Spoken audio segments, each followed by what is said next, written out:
I'm essentially an optimist. And the reason I'm essentially an optimist, because especially when we talk about the country,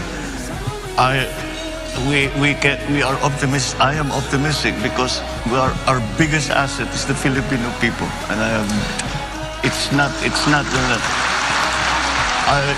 I try to be very objective about it, ma'am. I have traveled all over the world. I have not met a better people than Filipinos in every possible way.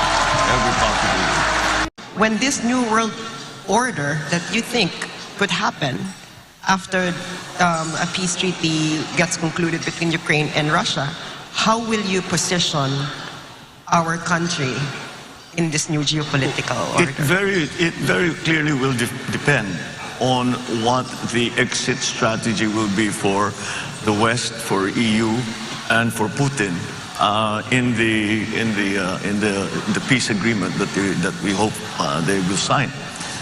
What the nature of that agreement will be. Will it be status quo? The forces that are in Ukraine, the Russian forces and Belarusian forces that are already in Ukraine, will they just stay where they are, status quo?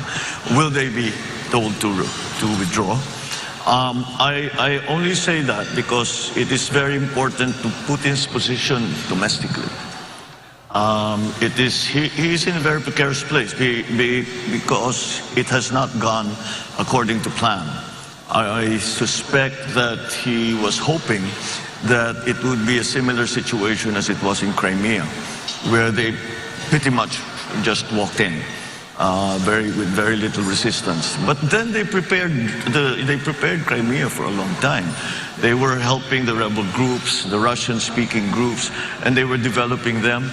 And they built a corridor on the east side of Crimea, within which the Russians could cross the border very easily. That hasn't been the case in Ukraine.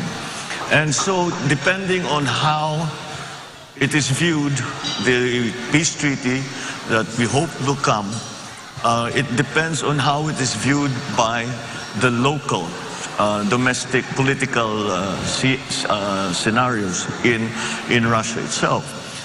That, whatever the reaction will be to Putin, will fix one of the variables in that geopolitical new world order. So we still have to wait to see what happens. I'm sure China is waiting with bated breath to see what's going to happen here. Tehran, I'm sure, as the professor mentioned, is clearly a player in this regard. And in the Middle East now, so far it has not affected the Middle East in any way so far. But maybe if it works out for Russia, if it works out for Vladimir Putin, China might be emboldened to make their own moves. Tehran might be emboldened to make their own moves. On the other hand, if it is very much a rejection of the idea of Putin of taking over a country, then perhaps that will also influence their thinking as to what can and cannot be done for their own interests. So yes, I don't think we can predict very closely, because we cannot. I hope to be as optimistic as the professor, but I don't see it happening in 2 weeks, to be perfectly honest.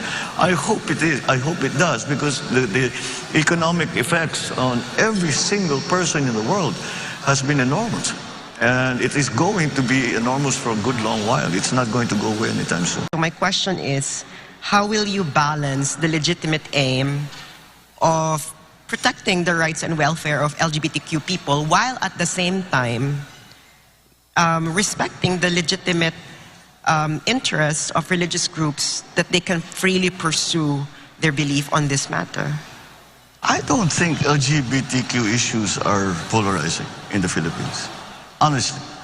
I think we are much more open-minded about it, considering the fact that we are in fact a very Roman Catholic country. But then you must, and so that I don't think it's polarizing at all. I think Filipinos are, I don't know how to put it, but we're much cooler than most other places when it comes to these things. And I think when I talk to the members of that community, wala namang hinihingi na special treatment ang mga LGBTQ. Wag lang, do not discriminate against us. Yun lang naman yun eh. We don't want a special program for you, for ourselves. We want to, do something. Just patas lang. Patas lang, pare-pareho lang. Na kahit LGBTQ kami, kahit matanda kami, kahit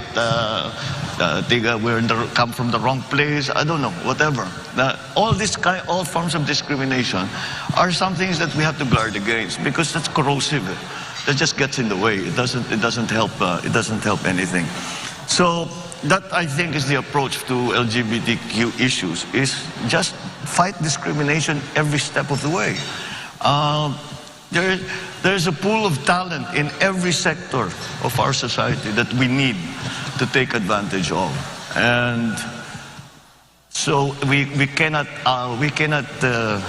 exclude any part and say hindi pwede yan, hindi na ayaw namin sa ganyan. And let me get to the point. I mean, LGBTQ, Roman Catholic, you say that it's a. What did the Pope say when he was asked about same-sex marriage, same-sex union? Let me correct myself.